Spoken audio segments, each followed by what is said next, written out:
Agaseke k'amakuru mu karere ngapfunduye muri Uganda. Komisiyo y'amatora ya Uganda yemeje ko Yoweri Museveni yatsinze amatora ya perezida n'amajwi 71% mu gihe bari bahanganye cyane Robert Kyagulanyi Ssentamu uzwi nka Bobi Wine yagize amajwi 24%. Abandi bakandida batandatu waje hafi yagize ijwi 1%. Ibyavuye mu matora yabaye kuwa kane bitangajwe mu masaha make. Bobi Wine atangaje mu avuga ko bigiye gutangazwa na byabakama no kuvuga perezida wa komisiyo y'amatora ari fake cyangwa se atari byo. Ibyatangajwe bisobanuye ko Yoweri Museveni imyaka 81 atoreye manda ya 7 ikurikiranye nka perezida wa Uganda izatuma aguma ku butegetsi kugeza 2031. Ibyavuye mu matora bitangajwe nyuma y'iminsi 5 internet kweho muri Uganda. Internet yashubijwe muri Uganda hashize amasaha bitangaje ko Museveni yatsinze amatora ya perezida. Internet yakweho na leta kuwa kabiri w'iki cyumweru ivuga ko ari mu rwego rwo kwirinda ikwirakwira ry'amakuru atariyo hamwe no kurinda umutekano w'igihugu. Ishami ry'uburenganzira bwa muntu ryamaganye iki gikorwa rivuga ko giteye inkeke zikomeye. Yari inshuro ya kabiri abatetsi ba Uganda bakuye internet mu gihugu mu matora ku mpamvu bavuga ko riza umutekano. Ibi byakoze ubwa mbere 2021 bigira ingaruka ku barenga miliyoni 10 bayikoresha. Bobi Wine nabo mu ishyaka rye NUP bavuga ko gufunga internet bigamije gukora uburiganya mu matora isitare birimo kuba muri Uganda kubera kura kwa internet mu gihugu byagoye ibitangazamakuru byigenga kugenzura ibyabaye mu matora no kugenzura ibyayavuyemo. Komisiyo y'amatora yavuze ko batoye bose hamwe ari abantu 11.3 bangana na 52% byari byanikishije gutora. Iyi komisiyo yavuze ko amajwi agera ku 750 yabaye imfabusa ayakangana na 2.4%. Ibiro ntaramakuru by'Abafaransa AFP bisubiramo mu nduru z'amatora. Goodluck Jonathan hoza ari perezida wa Nigeria avuga ko abaye ibikorwa byo gutera ubwoba guta muri yombi no gushimuta byibasiye batavuga n'ubutegetsi nabo muri societe civile. Mu butumwa bwa video yacishije kuri Facebook ya Bobi Wine yahamagariye abanyarwanda guhaguruka bakamagana ibiva mu matora. Wavuga ko komisiyo y'amatora yibiye Museveni. Bobi Wine avuga ko ari ahantu hatazwi nyuma yo gucika inzego z'umutekano zari zamufungiwe mu rugo ndetse n'umuryango w'abatuye Imagere hanze gato y'umurwa mukuru Kampala. Igipolisi cya Uganda gitangaza ko bivugwa na Bobi Wine n'amushyigikiye ko ubuzima bwe buri mu kaga ari ibinyoma. Polisi kandi yasabye abantu kugumana ituze no kwirinda ibikorwa byo byose by'imigumuko mu matora y'umukuru w'igihugu. Abanyarwanda bari munsi y'imyaka 40 barenga 3 bya kane by'abaturage bose b'icyo gihugu nta wundi perezida bazi uretse Museveni. Yafashe ubutegetsi mu 1996 nyuma yo gurika ubutegetsi bwariho. Kuva icyo gihe kugeza ubu ni utegeka kandi insinzi y'uyu munsi yerekana ko nta kimenyetso cy'uko ashaka kuva ku butegetsi.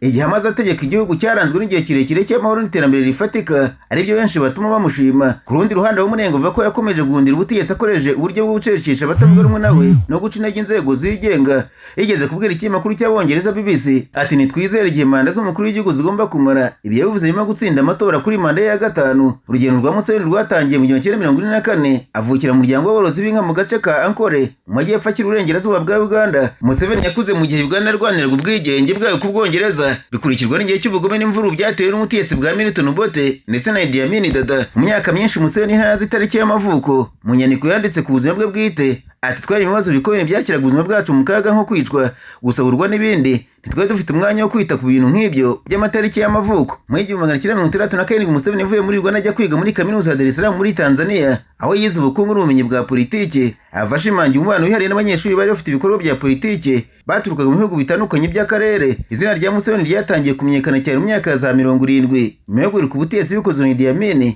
nawe wamamaye cyane muri Uganda. Mu 1981 yatangiye intambara mu buryo bweruye. Hashize imyaka 5 umutwe w'inyeshyamba National Resistance Movement ufata ubutegetsi maze Museveni aba umuyobozi w'igihugu gutyo. Museveni ubwo yavuze mu 1996 ku kibazo cya Afurika muri rusange n'icya Uganda by'umwihariko atari abaturage ahubwo ari abategetsi bashaka kumara igihe kinini ku butegetsi. Ariko 2005 byo yizeraga byarahindutse. Itegeko nshinga ryarahinduwe rikurwa mu mubare ntarengwa w'amanda za perezida yemererwa kumara ku butegetsi. 2017 nabwo imyaka ntarengwa ku mukandida wemereza kuba perezida bayikuyeho muri Uganda. Nararanganisha amaso y'amakuru byandikirwa muri Kongo Kinshasa. Abanyamakuru bashyize amakaramu ku mpapuro barandika banatwa abaturage mu gihe Uvira bemeje ko barwanya Wazalendo binjiye muri uyu mujyi mu gitondo cyo ku cyumweru nyuma yo kuwa gatandatu umutwe wa FCM utangaje kuvuye byuzuye muri uyu mujyi.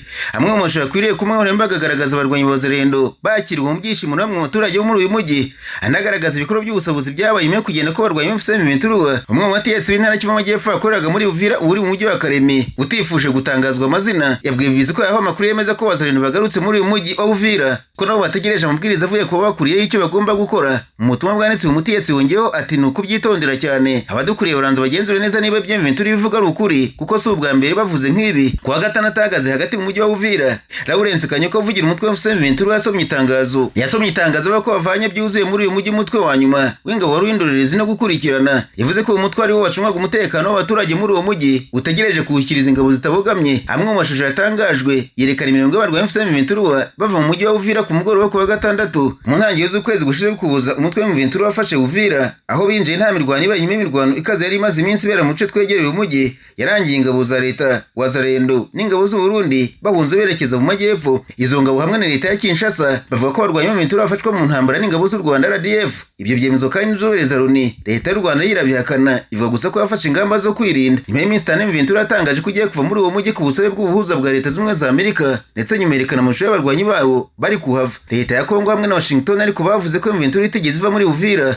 Abagize societe ziri muri ako gace nabo bemeje ko abarwanyi M23 aribo bakigenzura Uvira. Kwinjira kwa Wazalendo muri Uvira kuri iki cyumweru nk'uko bivugwa n'abari muri uwo mujyi bisa n'ibyemeza ko M23 bayuvuyemo byuzuye nk'uko umuvugizi wabo yabitangaje. Leta ya Kinshasa nta kiravuga kuri ibi. Mu itangazo Lawrence Kanyuka yavuze ko kuva M23 yafata Uvira abaturage bayo mu mahoro bajya mu mirimo yabo bisanzuye nta rugomo, nta bujura cyangwa se ubwambuzi. Kanyuka yongeraho ko nyuma yo kuvana muri Uvira uwo mutwe w'ingabo wari uhasigaye, M23 itagomba kubazwa ishobora kuba muri uyu mujyi no ku baturage bawo. Yavuze ko uwo mujyi bawushyize mu nshingano za Loni n'umuryango mpuzamahanga ko aribo bagomba gucunga umutekano wa Rwanda ndetse no kubarengera. Ntibizwi neza niba ingabo za MONUSCO arizo zigiye gucunga umutekano muri uwo mujyi. Ku mbuga nkoranyambaga bamwe kuri uyu mutwe M23 bagaragaje impungenge ko nyuma y'uko bavuye muri Uvira hashobora kuba ubwicanyi ku bari bawushyigikiye. Naho umutwe w'inyeshyamba watwirwanaho muri Kongo Kinshasa wafashe agace k'ingenzi mu bya gisirikare ka Point0 muri teritwari ya Fizi muri Kivu y'Amajyepfo. Imirwano ikomeye yabaye ku wa gatatu ndetse no ku wa kane nk'uko batureba bw'ibi bitangazamakuru. Point0 ni agace kari hejuru mu karere k'imisozi ya Fizi kandi kakabisangano ry'amayira yerekeza mu bice bitandukanye birimo umujyi wa Uvira mu majyaruguru y'Iburasirazuba, Mikenke na santere ya Minembwe mu burengerazuba, Fizi na Baraka mu majyepfo. Eliya Mushaka umwe mu baturage bo mu santere ya Minembwe yabwiye bise ko abarwanyi batwirwaneho ari bagenzura Point0 no hafi yaho hose. Yongeraho ati nacije none ku wa gatandatu sibyo nabwiwe nibo bahari.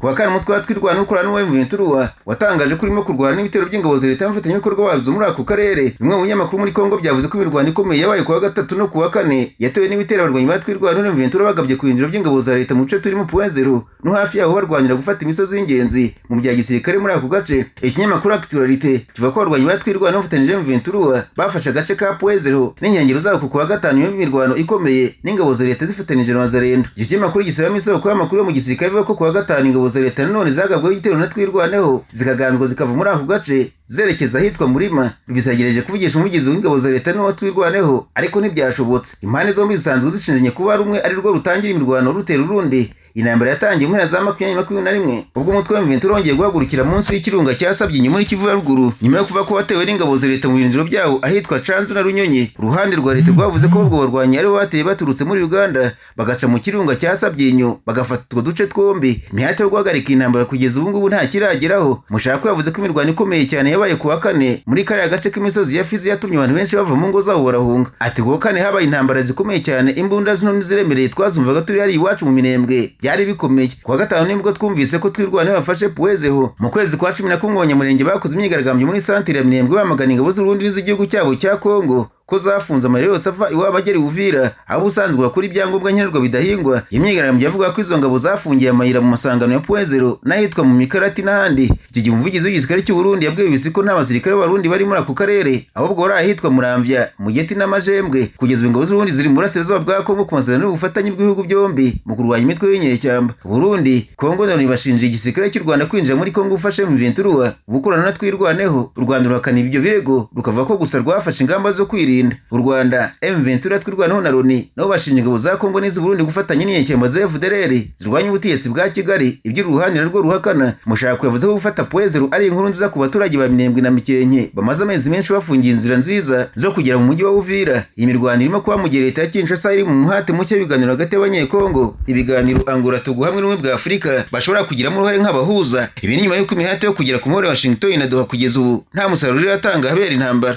Mabwire kandi ko Minisitiri w'Ububanyi n'Amahanga w'u Rwanda Mazero Olivier Nduhungirehe yanije umuvugizi wa leta ya Kongo Kinshasa washinje ingabo z'u Rwanda n'abarwanyi b'ihuriro FCM ubujura. Patrick Muya ku itariki 13 Mutarama yanditse ku mbuga nkoranyambaga ko itangazo rya FCM rimenyesha umuryango mpuzamahanga ko ryashyize umujyi wa Uvira mu biganza byawo rigamije guhisha ibikorwa by'ubusabuzi byawukorewemo. Muya yatangaje ko mu mujyi wa Uvira hibwe ibintu byinshi bijyanwa mu Rwanda, asobanura ko abasirikare b'u Rwanda n'abarwanyi FCM yise umugabo n'umuhungu we ntacyo basiga inyuma ko ngo yaba Guduro ikoreshwa mu kubaka umuhanda, imodoka, amagare n'ibindi byose babitwara. Minisitiri Nduhungirehe yashubije mu yayifashije inkuru y'ikinyamakuru Africa Intelligence ikora inkuru zicukumbuye igaragaza uburyo umuryango wa perezida wa Kongo Felix Antoine Tshisekedi Tshilombo bamaze imyaka myinshi bamuye agaciro mu ntara ya Katanga. Imwe muri izi nkuru yasohotse tariki 6 Ukwakira umwaka ushize igaragaza ko muri rusange mu agaciro yibwa mu ntara ziri ahoze ari Katanga nka Luaraba, naho Katanga mu gihe cy'umwaka ifite agaciro ka miliyari 2 z'amadolari y'Amerika. Ni inkuru yasohotse tariki ya 28 Ugushyingo umwaka ushize. Ni y'amashyirahamwe na za sosiyete sivile zo muri Katanga byatanze ikirego mu bushinjacyaha bw'Ububiligi bibusaba gukurikirana bo mu muryango wa Tshisekedi, cyane ko bose bafite ubwenegihugu bw'Ububiligi. Minisitiri Nduhungirehe yavuze atuvuze ku mugabo n'umuhungu we dushingiye ku isano y'amaraso, ni ngombwa gutekereza ku gukora urutonde rw'umutungo kamere wose mu ntara Luaraba naho Katanga wasabuwe ku bwinshi mu muryango wa perezida. Umuvugizi wa leta ya Kongo avuze amagambo nyuma yo kutagira icyo avuga ku busahuzi bukomeye ingabo zo mu mutwe wa Chitanahibu zakoreye muri santire y'Amakobora byo muri teritwari ya Fizi mu ijoro rya tariki ya 29 na 30 kubuza k'umwaka ushize. Sosiyete ziri kuri muri makuru yatangaje ko abasirikari ba Kongo babanje gusahura ivuriro rya Ramba, batwara imiti n'ibindi bikoresho bakomereza mu ngo z'abaturage, biba ihene, inkoko n'ibiribwa, babyikoreza abagore babarekura babanje kubafata ku ngufu. Umunyamuryango w'isosiyete zibiri yavuze ati binjiye mu ngo z'abaturage batwara byose basanze birimo n'ibiryo.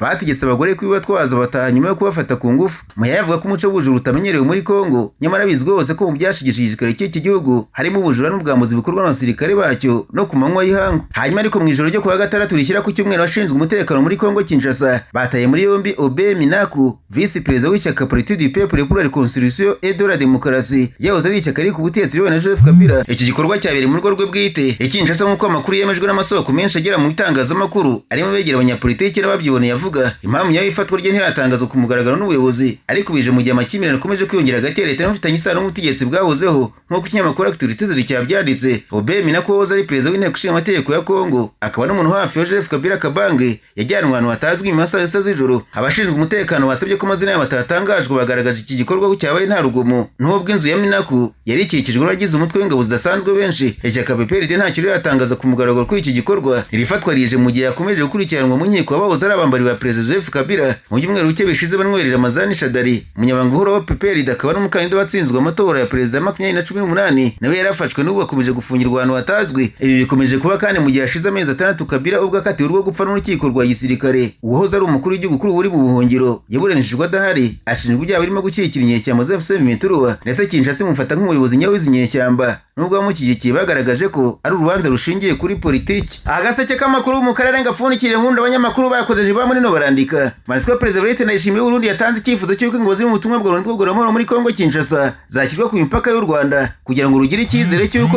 rutazaterwa. Uyu mugabo yatanze iki cyifuzo kuwa kane mu ijambo ryeje kwa diplomate bagari ibihugu n'imiryango itandukanye mu Burundi. Ndayishimiye hakanye uruhare rw'igihugu cyo mu makimbirane muri Kongo Kinshasa aho kimaze igihe cyaroheje ingabo. Yavuze ko ikibazo cyo mu burasirazuba bwa Kongo gikomeye cyane, ariko ko leta y'u Burundi ikomeje gusenga kugira ngo intambara itazakwira mu karere kose. Ndayishimiye yasabye Amerika gukora ibishoboka byose kugira ngo amasezerano u Rwanda rwagiranye na Kongo yubahirizwe, yungamo ko ingabo za MONUSCO zikwiye kwifashishwa kugira ngo ibihugu byo mu karere birimo n'u Rwanda byizere umutekano wabyo. Ati MONUSCO yifashishijwe kugira ngo ijye hagati, ingabo zitagira uruhande zibogamyeho zigashyirwa hagati mu mupaka w'u Rwanda n'u Burundi no kuwa Kongo. U Rwanda rwakwizera ko rutazaterwa, Kongo ikongera kubona amahoro, igatanga ibiganiro by'amahoro bihuza abanyekongo. Ndayishimiye kandi yagaragaje ko bitashoboka ko muri Kongo hatangira ibiganiro by'amahoro mu gihe hatariho agahenge, ingabo zijya hagati y'imande zihanganye cyangwa se ngo abarwanyi basubire inyuma basubizwe mu buzima busanzwe. Ati kugira ngo bishoboke MONUSCO igomba kongererwa imbaraga igakora kurushaho. Perezida w'Urundi cyakora ntacyo yigeze avuga ku mutwe wa FDL u Rwanda rumaze igihe rugaragaza nk'ikibazo cy'umutekano warwo. Amasezerano ya Washington asaba leta ya Kongo gusenya uriya mutwe ugizwe n'abasize bakizwe muri jenoside yakorewe Abatutsi mu Rwanda muri 1994, ariko kugeza ubu ntabwo birakorwa. Umuryango w'Abibumbye biciye muri raporo y'impuguke zayo kuri Kongo uherutse kugaragaza ko leta ya Kongo ikomeje gufatanya na FDLR